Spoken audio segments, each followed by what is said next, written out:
Oke guys, assalamualaikum warahmatullahi wabarakatuh. Welcome back to my channel. Apa kabar kalian semua? Semoga hari-hari kalian menyenangkan. Dan harapannya semoga kita semuanya tetap berada di dalam lindungan Allah Subhanahu wa taala, sehingga aktivitas kita dapat berjalan dengan baik tanpa terkendala sesuatu apapun. Oke, baiklah kawan-kawan. Di video kali ini saya akan sharing sebuah berita bahwasannya Bareskrim tangkap 5 pelaku pinjol ilegal RP cepat, penyebar foto vulgar. Oke, bravo Polri. Harapannya hal-hal seperti ini semakin sering dilaksanakan oleh Polri khususnya. Karena apa? Karena memang pinjol ilegal ini sudah sangat meresahkan para pemohon dan para debiturnya. Dan kabarnya RP cepat ini juga dikendalikan, dimotori oleh 2 warga negara asing yang diduga warga negara Tiongkok. Harapannya 2 warga negara asing yang Tiongkok ini segera ditangkap, segera dieksekusi kalau perlu. Oke, kita baca sekilas beritanya. Mereka telah mengamankan 5 tersangka, yaitu berinisial EDP, BT, ACJ, SS, dan MRK. Sementara 2 orang lainnya yang merupakan WNA berinisial XW dan GK telah dicekal dan ke Ditjen Imigrasi. Oke, baiklah kawan-kawan. Awal kasus ini bermula ketika pelapor meminjam uang ke RP cepat sebesar 1,7 juta. RP cepat menyetujui 500.000. Sementara uang yang diterima pelapor hanya Rp295.000. Ya, itu dia modusnya. Modus tipu-tipu.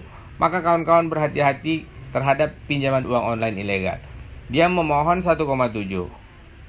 Yang disetujui pinjol RP cepat ini sebesar 500.000. Dan uang yang ditransfer ke rekening si debitur hanya 295.000. Di sini juga dia telat 10 hari minjam, bunganya sudah mencapai 41%. Lalu mereka melakukan penagihan dengan cara bully. Ini tadi di sini dikatakan mereka bully dan menyebar data dan membuat malu. Itulah modus operandi yang sudah mereka lakukan. Menurut keterangan Divisi Humas Polri, mereka telah beroperasi selama 4 tahun.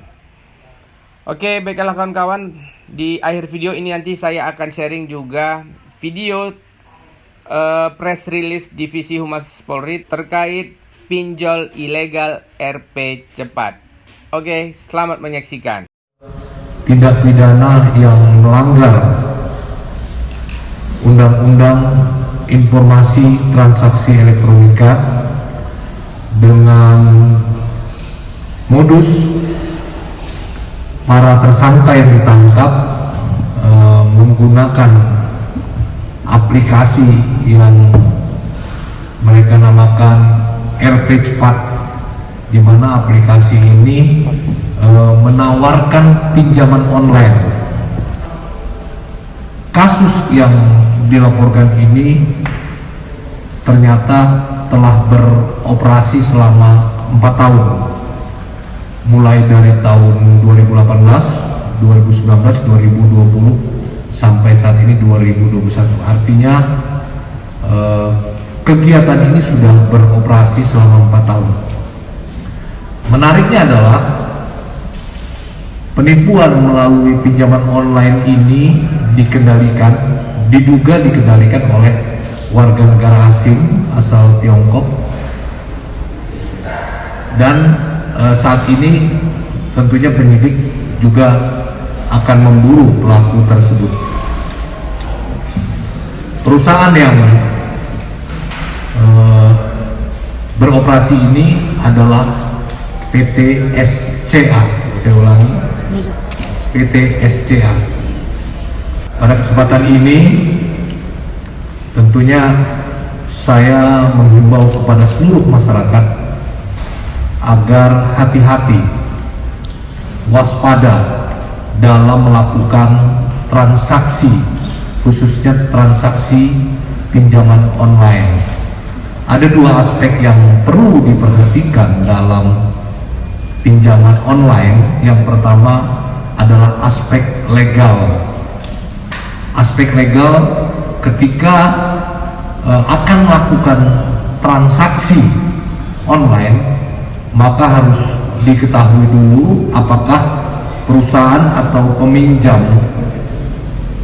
legalitas dari perusahaan itu legal atau tidak, mendapat izin tidak dari OJK. Kemudian yang kedua adalah aspek logis, masuk akal atau tidak, masuk logika atau tidak pinjaman yang diberikan. Ini banyak ya aplikasi-aplikasi pinjaman online yang juga merupakan tindakan yang melanggar akses ya, sehingga kita tiba-tiba diberikan SMS untuk melakukan pinjaman online tersebut. Sekali lagi, ini merupakan himbauan kepada seluruh masyarakat, khususnya pengguna atau pemakai handphone, agar tidak terjadi lagi. Ini memang sedikit, tetapi korbannya sangat banyak. Kalau diperkirakan korban daripada penipuan ini bisa dipastikan mencapai ribuan ya. Namun yang melapor memang kita lihat nanti sudah berapa.